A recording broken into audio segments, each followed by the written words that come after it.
Au début d'une relation, tout est mignon. Vous vous écoutez l'un l'autre, il vous apporte des surprises et vous l'admirez sans raison. Vous êtes du même côté. Tout d'abord, vous vous écoutiez et vous vous admiriez aveuglément. Mais cette période idyllique passa rapidement. La magie a disparu. Maintenant, il vous oublie de temps en temps et a commencé à passer plus de temps sur l'ordinateur et avec ses amis. Et même si ce n'est pas intentionnel, vous deux pouvez trouver à peu près n'importe quelle raison de se quereller. Un des problèmes est que dans les couples, chacun cesse d'essayer de répondre aux attentes de l'autre. La jeune fille ne veut pas faire l'effort de sauver la relation parce que le gars n'est pas prêt à sacrifier ses passe-temps. Il peut dire « je ne veux pas » ou il commence à penser « je suis en colère et j'en ai marre d'elle, je n'ai rien fait, laisse-moi tranquille ». Un autre problème est de transformer les relations en une compétition sans fin. L'effondrement commence quand une personne croit que sa méthode est la bonne.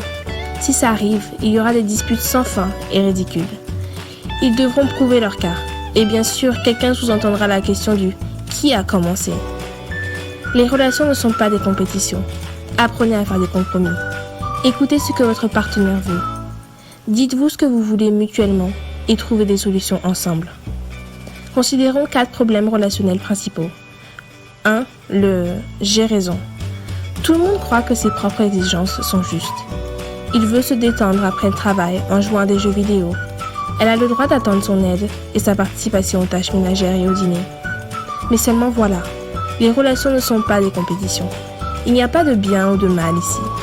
Et vous ne pouvez pas comparer celui qui a fait le plus avec celui qui a fait le moins. Si vous voulez vraiment arrêter de vous battre, vous devez l'assimiler une bonne fois pour toutes. Vous devez cesser de vous battre pour le pouvoir, exiger la soumission et vous considérer comme une victime. 2. Pinailler. Vous et votre partenaire en faites toujours toute une histoire. À ce rythme, vous ne trouverez que des mauvais aspects chez l'un et l'autre. Rappelez-vous, tout le monde a des défauts. Personne n'est parfait, même pas vous. Mais en parallèle, il y a un côté positif à cela. Vous êtes tombé amoureuse de votre petite amie pour une raison.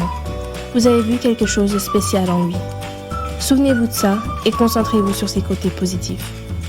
3. Comparer. Vous ou votre partenaire comparez constamment votre relation avec celle d'autres personnes. Par exemple, Mélanie cuisine de la nourriture gastronomique pour son petit ami et David a donné un iPhone à Kate. Vers quoi de telles comparaisons mènent-elles? Droit à la rupture. Je veux dire, si David, Peter ou Harry sont vraiment mieux, allez avec eux. Mais vous êtes tombée amoureuse de votre partenaire pour une raison. Les comparaisons ne mènent nulle part, surtout les comparaisons avec votre ex. 4. Priorisez les besoins incorrectement. Vous ou votre partenaire mettez tout sauf les relations en premier lieu. Cela peut être une carrière, le sport, des jeux sur ordinateur, des amis et ainsi de suite.